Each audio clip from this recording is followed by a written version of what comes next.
Kamusta mga kalapatid, mga kapatid, mga kabro ko to. So ngayon, check tayo ng mga YBs nating malapit ng i-harvest. Alright, so tara, let's go. Ito yung mga bago natin yung bird na anak ng mga producer. Yan. Ito, ang ating dugong bughaw. Yan. So nakapares to. Yung nanay na, yung pinakadugong bughaw natin, nakapares sa sa nanay ng Texas Dash natin. So, let's see kung ano ang kanyang ipapaywatig. Negro, di ba? Yan. So, tawag dito, isa lang nabuhay kasi nabasag yung isa. Pero okay lang. Ito siya. Nabasag yung yung nestmate niya. So, tinuloy ko na. Pero maganda dyan, ang lusog. Laki ng young bird. Ito yung natin, pinaka-OG. Yan. So itong ibon na to is unknown. Galing to sa pet shop. Kwento ko na sa inyo. Galing na to sa pet shop. Actually, kay Utol to, kay Katuka. Yan.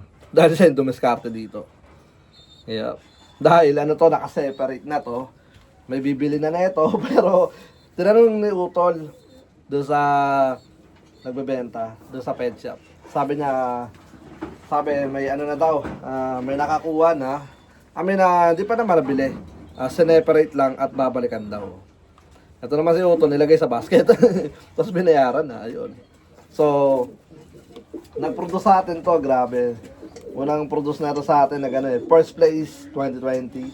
Tapos yung nestmate nun is, third overall sa Wando Prize. Yan. 2 times money winner din yun sa pagkakaalala ko sa CBOLR. Grabe, very consistent nun. Itong kak na to is 2019. So, tapusin ko lang yung kukuha pa ako ng dalawang young bird. Tapos, after nun, papahinga ko to. And then, ipapares ko to sa mga producer natin na hen. Tulad nung yung hen na naglabas ng money winner sa Martinez Classic. Yun. Saan ba? Ito, nandito siya. Pakita ko sa inyo. So, ipapares ko. Bali, niya yun, apo niya.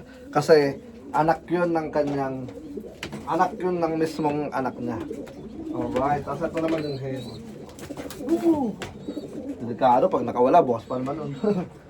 Ito naman yung hen, 2019 din to. Wala pa ako may papares ata rito eh. Pero, titignan ko yung kak. Yung nanalo ng Pitch Classic. I think apo niya yun. Pero titingnan ko sa titingnan ko siyempre sa list natin to be make sure. Pero alam ko meron siyang dalawa. Yan. Paparisan ko rin ng apo. Not for the one of praise. Breed for stock. Ang mali ko kasi itong mga nakalipas na taon, balik ko muna to, baka wala pa eh. Ang mali ko kasi, hindi ako nag-inbreeding. Ang ginagawa ko kasi, pinapadala ko lahat sa Waldo Price, tapos inaantay ko lang kung may mga babalik, may tatapos, tsaka ako i-stock dito. Mali pala. Dahil pala nag-stock ako ng mga, kahit walang lipad, at least meron na ako rito mga, mga future breeder. Yan. Alright, ito yung sinasabi ko sa inyo. Easy. Uy, baka makawala. Pero okay lang naman kahit makawala tong hen kasi lumipat to sa club. Nag-first place to eh. Si 241. Yep. Hindi ko kasi na-i-vlog. Hindi kasi ako nagbablog nung lumaro ako sa club. Yung mga balagbag. Ayan o. Kamukha na ito yung kanyang pinakalola. Yep. Yung pinakalola na ito is galing kay Noy Pilop. Shoutout kay Noy P. Yep. So, kamukha niya pero namatay itong namatay pero nakapaglabas pa ako ng isang young bird niya. Pero kak na naman ang nilabas. Kaya i-stock ko na rin siya, di ko na rin siya ililet ko, di ko siya bebenta. Kak Bali ano siya, full sibling ni 07, yung first place natin nung unang-una. Ito, yeah. Come on. Ito yung ating unang-unang first place, 2020. Pinaranas kagad sa atin, kakasimula lang natin sa pag-iibon. Yep. 07. Ito, dito pwede makawala kasi babalik to sa unang-unang bahay natin. Yep. Kaya ito ay ano na lang talaga, treasure na lang talaga to, kumbaga dito pwedeng mawala. So ito yung mga paparamihin natin, mga dugong bughaw, walang halong maharlika, kasi yung maharlika natin is nakaseparate yun, kumbaga tawag dito, iba yung lahi ng maharlika saka sa dugong bughaw. Kaya lang ako nagkakaroon ng dugong maharlika kapag pinagsanib ko na yung dugong bugaw tsaka yung maharlika. Pag pinagsama, kukunin ko yung dugong do sa dugong bugaw tsaka maharlika, kaya naging dugong maharlika. Hindi naman pwedeng bughaw maharlika, pwede rin bughaw maharlika, pero mas nasanay ako sa dugong bughaw. Yep. So yeah, tignan natin 2026 season. Ayan. Yun, alam niyo ibig sabihin nun, kaya siya nabagsak. Malakas yung parating na malakas yung parating na team itong taon na to. Kaya siya nagkaganon, bumagsak. Yung pagkasabi kong 2026 biglang nalaglag, di ba? So it's a good sign. So ito yung sinasabi ko sa inyong dugong maharlika na. Ito ay maharlika. Ito solo lang tong maharlika na to. Yep. Maharlika. Ito yung maharlika natin. Yep, hen. Kukuha ko rito ng madami itong year na to.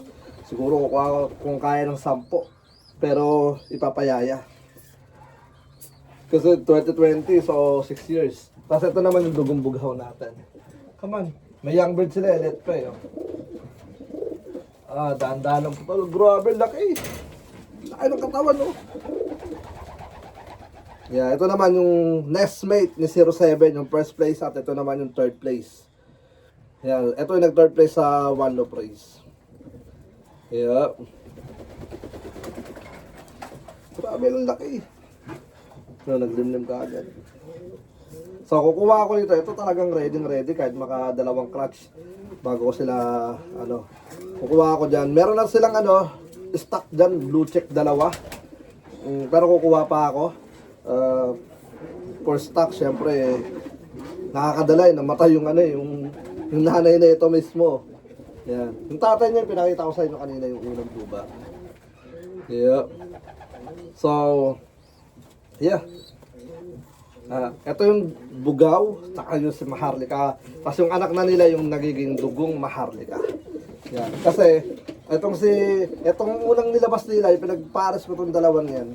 Naglabas ka agad sila ng 10 overall, money winner, pooling daming pooling nun eh. Nangyari ngayon is hindi ako nakakagawa ng mga pigeon ID. Kaya kung meron kayong marunong gumawa diyan, gusto ko yung yung solid gumawa. Nawawalan kasi ako ng gana kapag yung gumagawa is nagkakopy lang ng mga mata. Mapapansin nyo may mga gagawa ng pigeon ID, yung mata kukunin nila galing sa ibang ibon. So mapapansin nyo na lang na kapag yung mga pinopost nila, tignan nyo yung mga mata, magugulat kayo sa ibang ibon, magkakaparehas yung mata. Tapos, lalong-lalo na maselan ako sa paa. Kaya di ako masyadong papagawa ng mga pigeon ID. Tignan nyo yung mga pigeon ID, yung marami magpagawa. Magugulat kayo, iba-iba yung ring band, pero yung mga paa, pare-parehas. So, okay naman. Pigeon ID, pero kaya nga pigeon ID. So ibig sabihin, yun yung pagkakakilala ng ibon. So sana, pagdating sa paa, kung medyo pangit yung binigay sa inyong picture ng paa, sabihin nyo sa nagpadala na pwedeng paayos ganito gawin mo sa picture ng paa para maikabit mismo yung original na paa. Kasi napaka-importante niyan para sa akin dahil paminsan kasi hindi mo masabi. Paminsan yung paa pala ng ibon may itim tapos bandang may puti. Di ba? So, ano eh, tag dito, pagka nabago yung paa, ano na, tag dito, hindi na siya yun. Di ba? Yung record na lang siya. Di ba? Tingnan, napapakita ko sa inyo yung sinasabi ko sa inyo sample. Ito. Ay! Tulad na ito, ha? Ito si Sweetie Babe. Easy.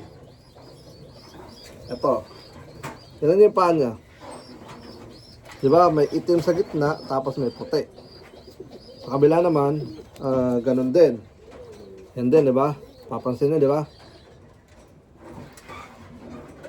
So, nadala kasi ako yung one time na paggawa ako. Paggawa ko, easy ba dito? Baka makawala ako.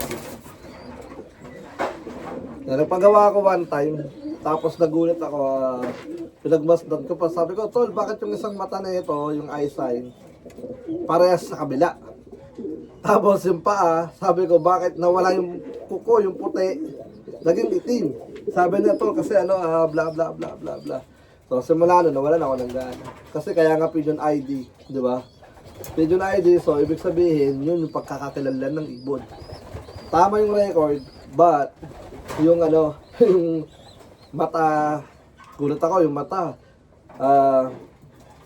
nakalagay, bull eye, nagiging pearl eye, di ba? So, napaka-importante ng para sa akin. Kaya sa mga nagpapagawa ng ano, ng mga Pigeon ID dyan, alam ko di madali yan. Pero sana mas pag-igihan pa. Yun. Walang problema sa presyo, pero dapat mas maayos. Yun lang. Ano ba sinasabi ko, ba't napunta tayo doon? Yun nga, kasi nga sabi ko nga, itong mga ibon ko is walang mga Pigeon ID. Kasi nga na, yung gumagawa sa akin before is nawala na. Sumalangit nawa. So, rest in peace sa'yo, kapatid. So, yun na. Hanggang dito na lang muna yung video natin. Maraming salamat. Peace out.